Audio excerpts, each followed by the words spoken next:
Hello ඔයාලා බලන්නකෝ අද මට මේ මොනවද හම්බෙලා තියෙන්නේ කියලා. කාගිල්ස් එකට ගිය වෙලාවේ තමයි මම මේ කැන්ටලොප් ටික දැක්කේ.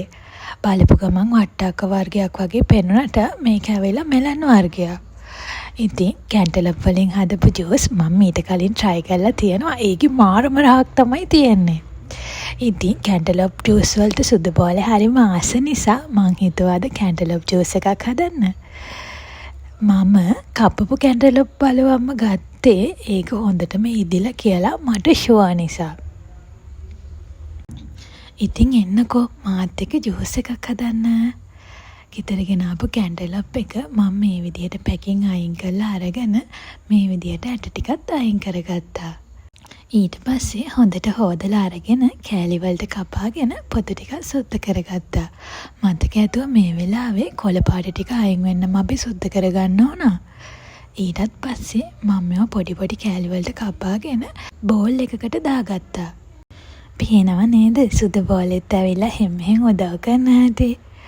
දැන් ඉතින් අර කපාගත්ත කැන්ටලොප් එතකොට ෆ්‍රෙෂ් මිල්ක් මිලිලීටර 450ක් සීනි එතකොට අයිස්ක්‍රීම් ටිකකුත් මම ළඟින් තියාගෙන ලෑස්ති කරගත්තා.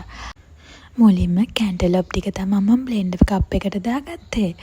මේ ටිකට ෆ්‍රෙෂ් මිල්ක් මිලිලීටර 450ක් තමයි මම එකතු කරගත්තේ. මොකද ඒ ප්‍රමාණය මම ගත්ත කැන්ටලොප් ප්‍රමාණයත් එක්ක ඇති වෙයි කියලා මට හිතුණ හින්දා. ඊට පස්සේ මම මේකට සීනි කප් එකක් ලුණු කුඩු හැන්දක් වගේම මගේ ආදරේ චුට්ටක් දාලා අයිස්ක්‍රීම් ටිකකුත් උඩින් දාගත්තා. ඊට පස්සේ බෙන්ඩර් කළාම මෙන්න මේ වගේ ලස්සන ක්‍රීම් පාටක් ආවා. ඔයාලට පේනවා ඇතිනේ. ඔයාලත් හදනවා නම් අනිවාර්යයෙන්ම මම මේ හදපු විදිහට හදලා බලන්න. මෙහෙමනම් මාරම රසක් තමයි තියෙන්නේ. දැන් මං හදාගත්ත ජූස් ටික මේ විදිහට ග්ලාසස් වලට දාගන්න යන්නේ.